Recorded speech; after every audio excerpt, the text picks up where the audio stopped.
Bago pa man dinadayo ng mga magigiting na Pinoy boxer ang bansang Japan, ay dati na ding dinadayo ng ating mga kababayang boksingero ang bansang Mexico.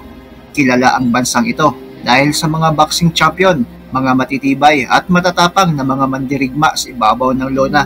Isa sa mga Pinoy na dumayo at talagang nagpabilib sa mga Meksikano ay itong tubong Bako Compostela Valley, Davao de Oro, ang binansagang The Filipino-Mexican na si Ruelo Goles. Bukod sa pagiging matibay ni kabayan sa nasabing larangan, ay kilala din siya bilang isang baklang boksingero. Dinayo niya ang baluarte ng Mexican champion na si Armando Santos alias Cobra para subukan kung talaga bang makamandag ang tuklaw nitong alias Cobra ng Mexico. Ang laban ay para sa bakanting WBC USA Flyweight title. May record ang dayong Pinoy na 14 wins, 10 losses, isa tabla, habang 11 wins, 3 losses, isa tabla naman itong Meksikano. Bago ang laban ay nagkaroon ng dalawang magkasunod na talo itong Pinoy, habang tatlong magkasunod na panalo naman ang ginawa ng Meksikano si Armando Santos at nakuha pa niya ang titulong North American Boxing Federation Flyweight title. Kaya naman sa mata ng karamihan ay sobrang dihado talaga ni kabayan. Pero sa mismong bakbakan, bagamat dihado si Goles at kampiyon ang kalabang si Armando Santos, ay di basta-basta nagpapatinag bakla man si kabayan, ay pinakita pa din niya ang pusong Pinoy at ang tibay sa bakbakan na talagang nagbigay aliw at tuwa sa mga nanonood ng live sa laban ng dalawa sa ibabaw ng lona. Halina't ating balikan ang laban ng Meksikanong kampiyon na si Armando Santos alias Cobra kontra sa dayong Pinoy, ang boksingerong bakla na si Ruelo Goles.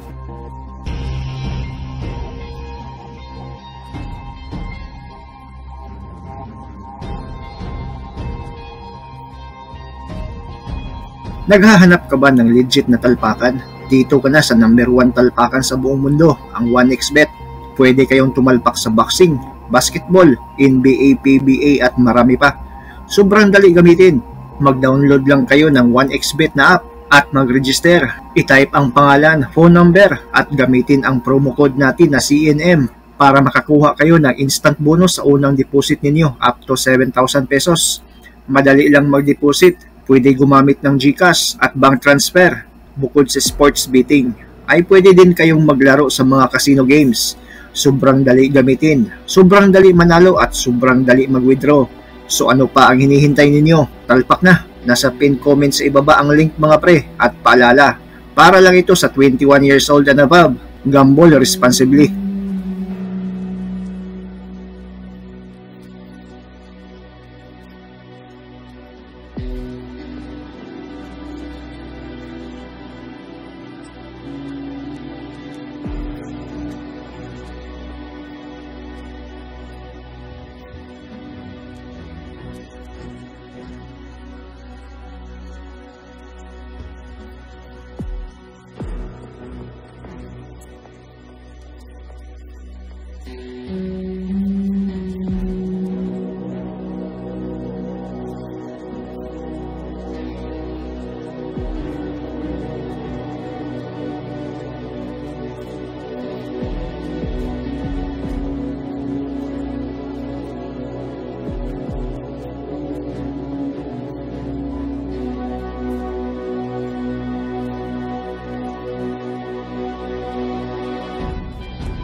Talagang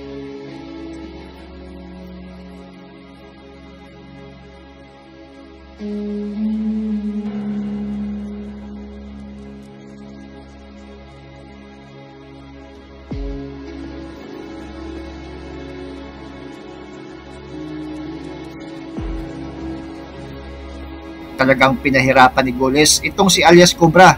Nagtapos ang laban nila sa isang unanimous desisyon pabor sa Meksikanong kampiyon. Sa sumunod na taon ay may isang Pinoy na naman ang dumayo sa Mexico para muling subukan ang kamandag nitong si Armando Santos alias Cobra.